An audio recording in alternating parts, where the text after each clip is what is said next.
Well, hear ye, hear ye. Here's Peanutty, your buddy, Tommy. What do they call me? Gun on the midget wrestling circuit. I traveled the country.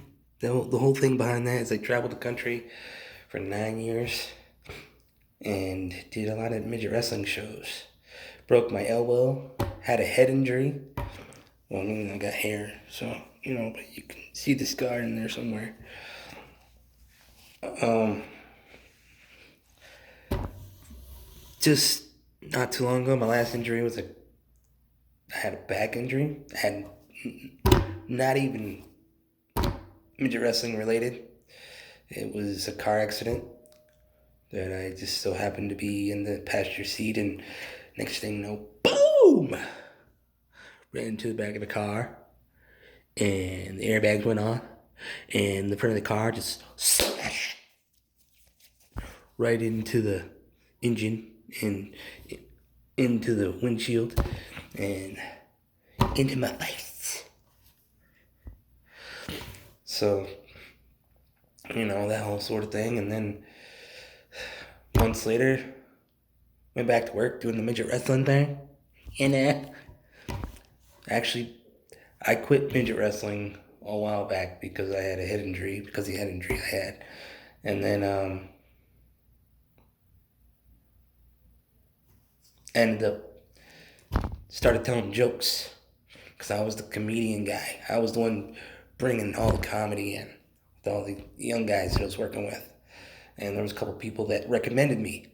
They're like, yo, let's get Tommy. He'll bring the comedy. Yeah. Yeah.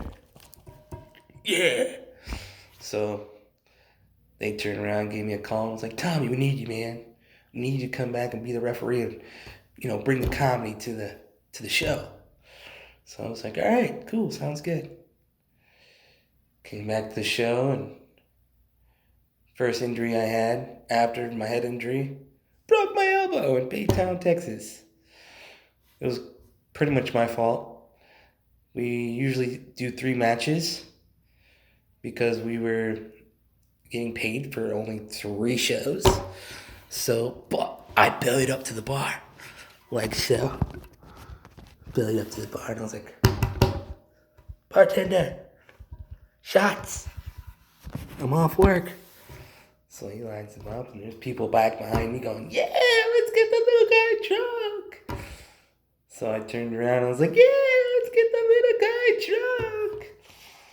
And usually when it comes to hot women or little people, we usually drink for free. Because everybody wants to see the hot girl drunk.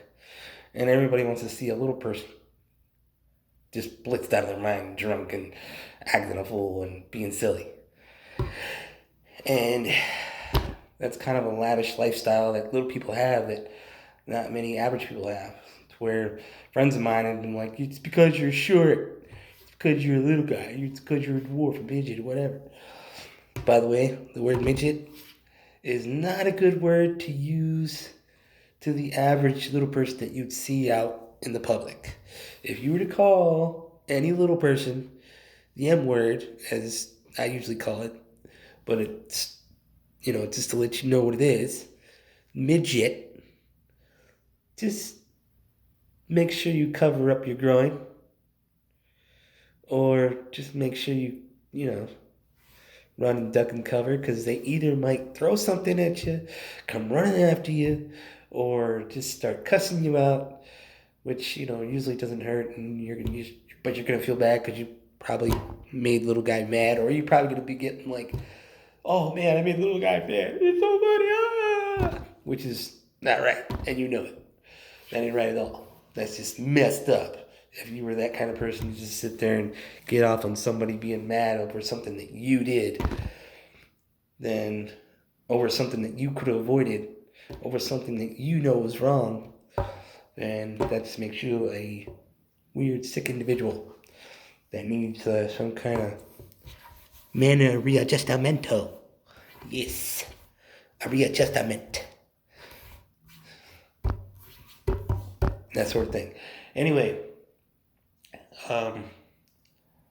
I really want to start this whole YouTube thing and get this going because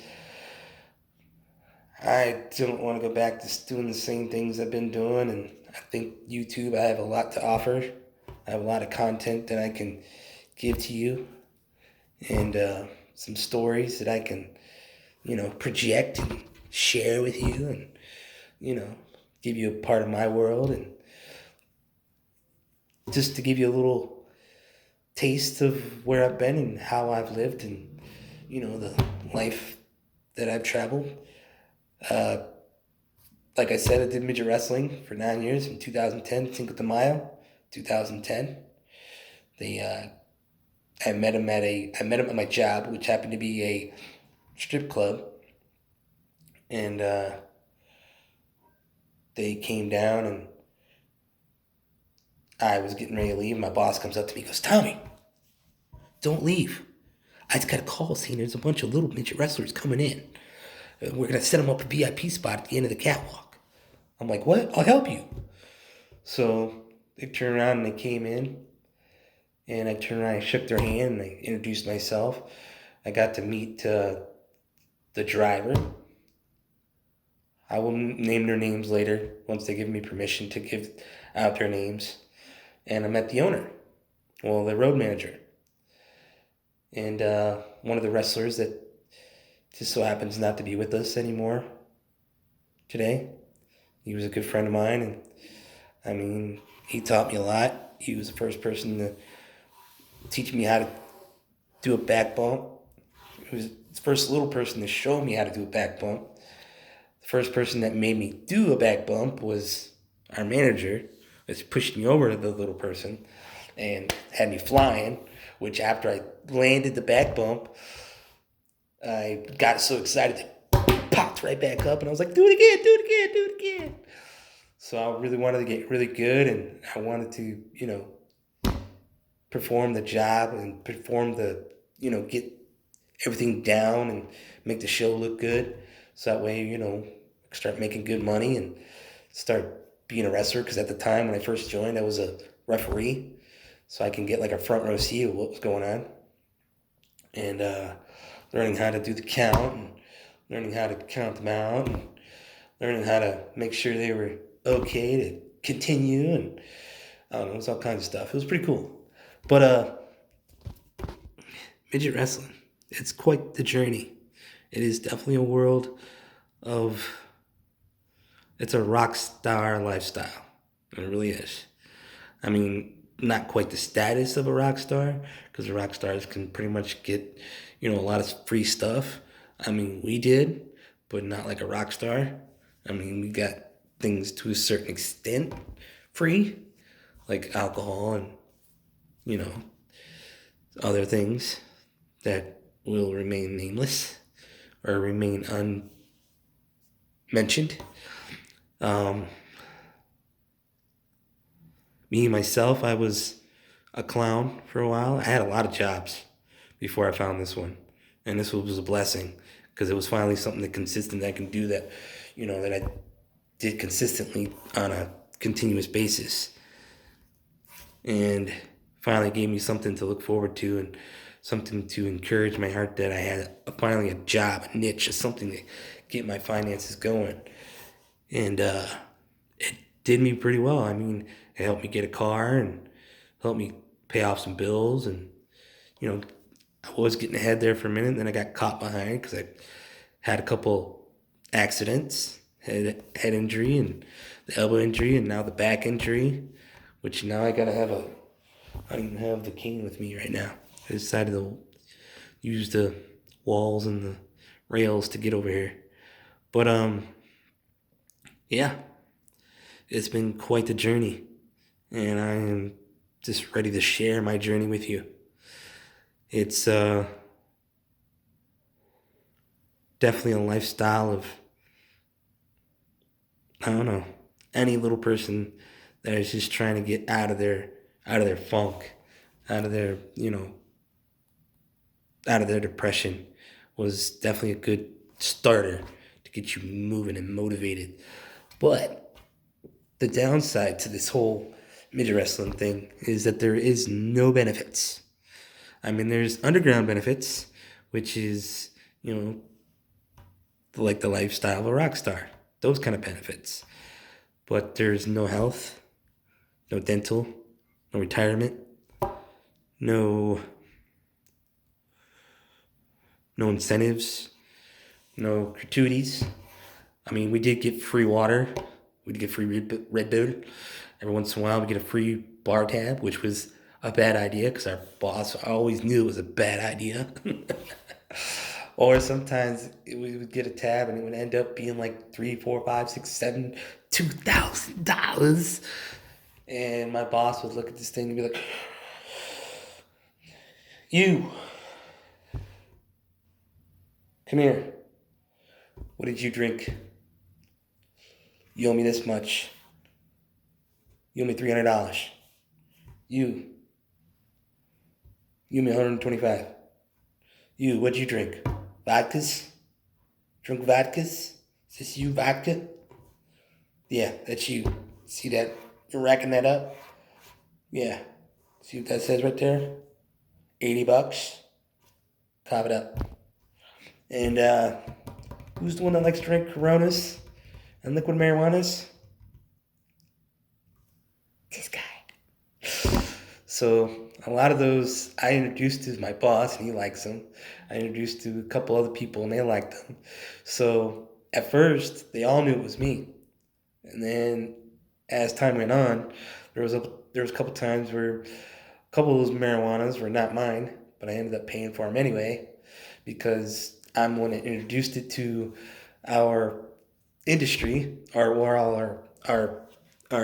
group, our company, our gang of wrestlers, I guess you could say. But it's good stuff, man. But it'll sneak up on you and turn you into a monster. I'll tell you what, it'll turn you into the Hulk, turn you into the Grinch, or turn you into the Riddler. I'm telling you what, liquid marijuana, it'll turn you into anything green. Slimer from Ghostbusters, goofy little guy that he was, or is, it'll turn you into Jim Carrey the Riddler. Yeah, it'll turn you into that guy, or the Hulk. I'll take you on. I'll take you anywhere. You just name the place. I don't care if I'm short and stocky. You're long and ugly. Yeah. But I'm gonna tell you what, it was definitely quite the journey. Unfortunately, it has come to an end for me. Granted, I could go back once I'm able to walk again and do I can go back to doing refereeing, which I wasn't even all that great in, from what I was told.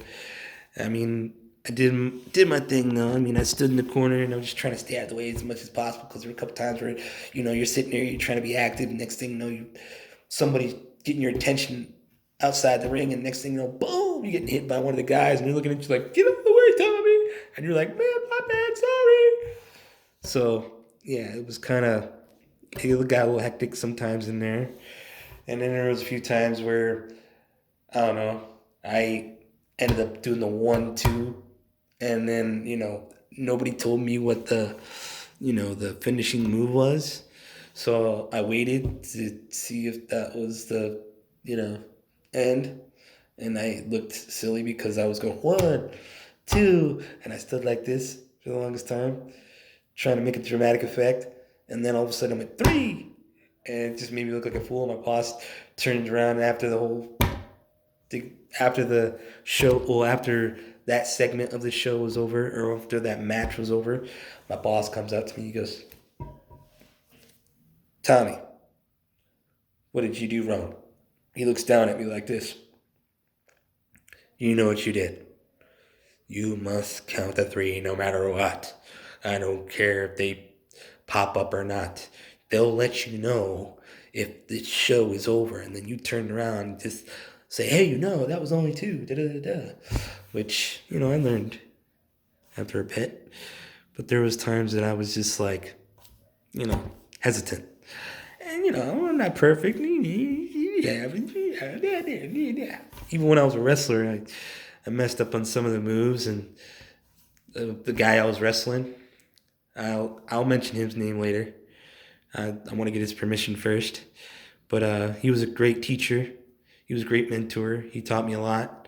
My first mentor of Micro Wrestling Federation when I joined in May 2010. He was my first mentor in midget wrestling. Him and Ricky Benjamin, Alex Peters, and Jordan, they all taught me how to do a back bump.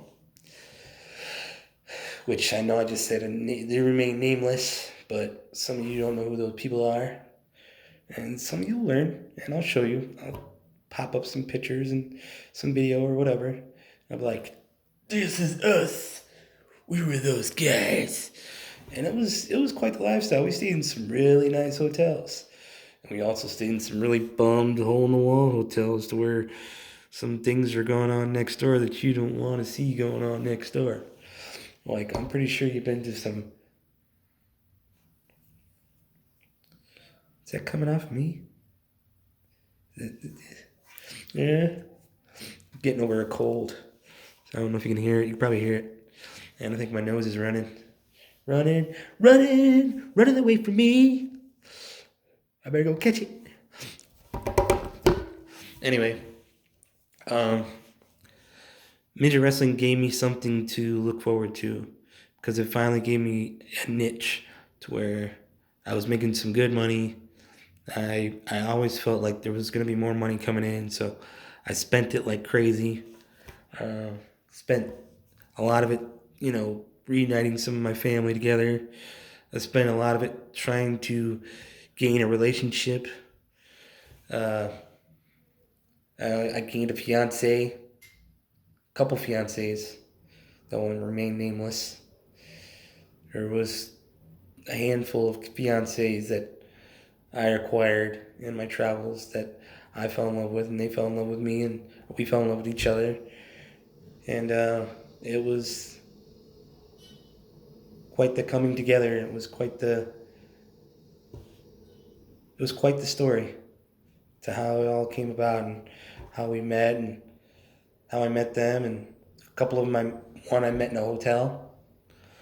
She was just as cute as can be. One I met online. She's from Canada. The other one was a friend of the family that just so happened to be filling up water balloons, and I just so happened to cater to her and keep her company. One was the mother of my child, which will always remain the love of the first love of my life, and the mother of my child, which is a great kid. I love him to death. He is definitely the tattoo on my shoulder. He's my crown, that's what his name means. It means crown. I have a 6-foot father, which I'm 4'5", 4'4", 4'4" on a bad day, 4'5" on a normal day, and 4'6" on a good day. Yeah. So, but my father was 6'3" before he passed away. And unfortunately, he passed away the first year I joined midget wrestling. Actually,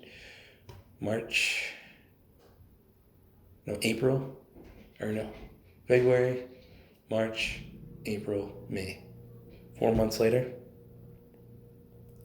So it was it was the thing I needed to get back up on get back out of my head. Even though it was the first year that my father passed away. And it was a bit struggling. I struggled that year. I really did. I had to take off and get on the balcony of the hotel and just cry my eyes out because I was missing my father so much. And I actually brought him with me in a can, in a chock full of nuts can. Because the last movie that him and I watched together was The Bucket List. And everybody in my family, or I decided to cremate him. And then I told my uncles that I cremated him. And they wanted him up in New York with him, with them. They wanted him to be scattered and buried up there with the rest of the family. So this whole midget wrestling thing was my ticket to get up there. And I accomplished it. But while I was on the way, before I got up there, I took a lot of my dad and I spread them around the country. I was like, I put a lot of them in California, a lot of them in Florida, Montana, all over Texas, all over Middle America. I spread a lot of them on the road because I just took a handful and just kind of stuck my hand out the window and just let the wind carry him wherever it may. It was cool. I mean, granted, I also saw that in another movie that a guy cremated his father and drove across the country and, just let the ashes fly where they may, which was awesome. But I didn't see that one until later. Anywho, I guess that's a good first introduction, right? I want to show you, I have come on a long journey towards walking again because after getting back surgery last year in August, I had to go into physical therapy. And physical therapy has gotten me where I am today. When I first walked into physical therapy, I was on a rollator, a walker. And then they got me back on the crutches. And then they got me from using 2 crutches to using 1 crutch. And then I went from using 1 crutch to using a cane. And now there's times where I can walk across the room without using anything. But I can only walk for so long until I have to rest because I'm tired. Because my back can't handle it just yet. Which, hopefully, by the grace of God, I'll get there. I will get there. Yeah. So, yeah. That's pretty much the story for right now until I can figure out what else I want to share with you. I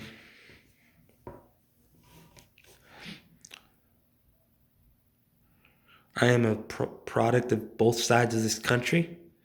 My mother is from California. My father is from Western New York, the countryside. Yeah, where they shoot their venison and ride their snowmobiles and have their New York Western accents, which they don't think they have, but trust me, they do. You can definitely hear the distinctive accent in their voice. And there's a lot of them in Buffalo, a lot of them in West Seneca. You know who you are. You'll remain nameless until you give me permission to name you. Or, I don't know, I could name you just now, right now. I just, while I'm telling stories about you and whatnot. But other than that, man, life's been quite the journey and I've got a lot more to share. And I'm just ready to get on this whole YouTube journey. YouTube journey. That's funny. YouTube journey. To telling my story and showing you what little people are capable of doing. And there's like a circle in there. What's going on? It's weird. It's right there. Anyway.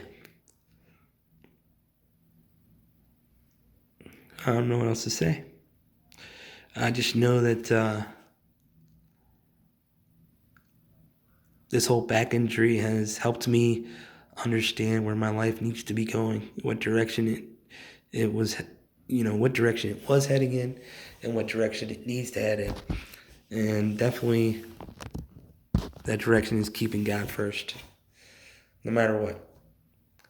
In everything you do, and everywhere you go, and everything you say, and everything that goes about your life, always keep God first. I mean, there's no other way.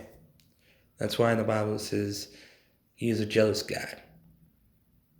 Because when you don't keep him first, he's not active in your life, you know?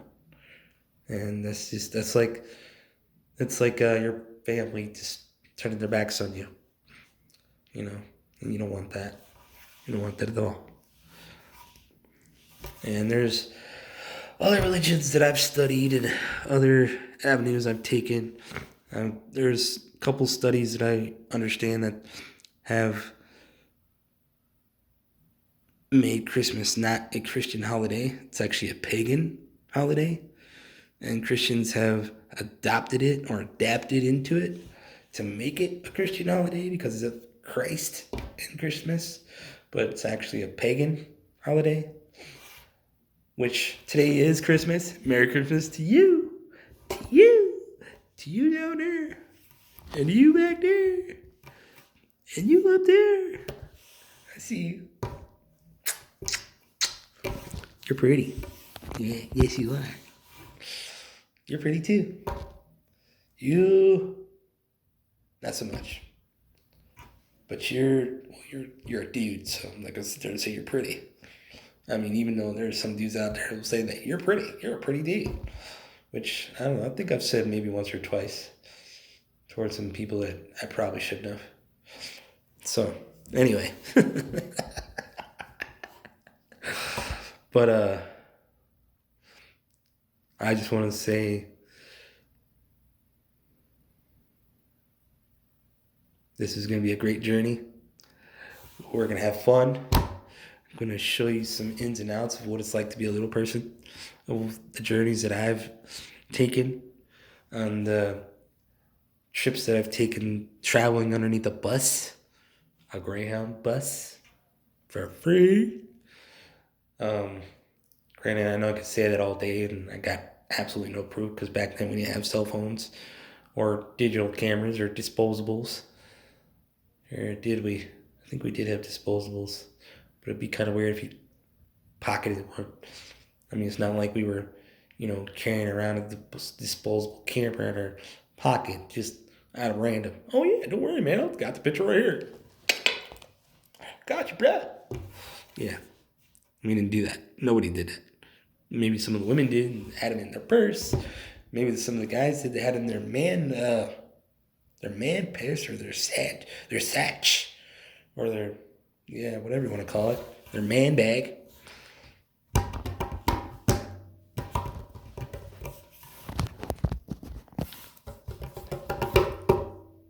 Yay! Anyhow, Howie. I just wanted to introduce myself and give you a little slice and taste and slice and dice of me or whatever, whatnot. I mean, I know you're probably going to dissect me in the comments or dissect me in general. Like, he's a little person? Should I just, stand up so you can see how tall I am? Hold on, let's try this out here.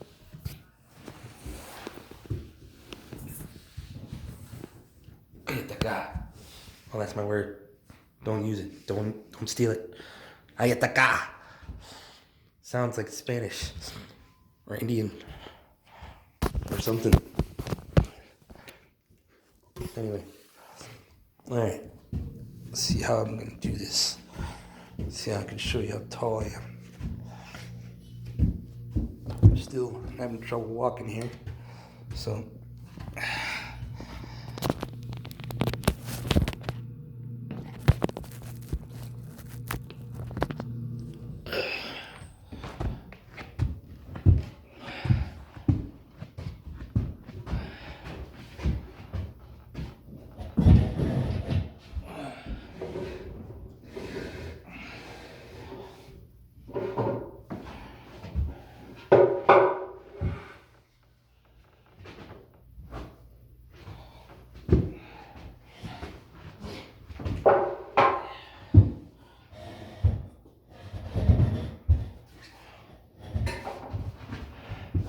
Well, I guess you see me right there. All right. I can't move around too much. There you go. That's all I can give you.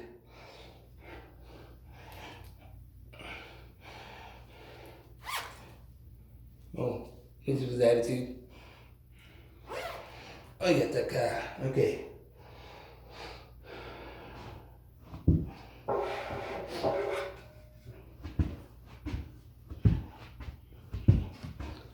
Just another day in paradise. Yeah.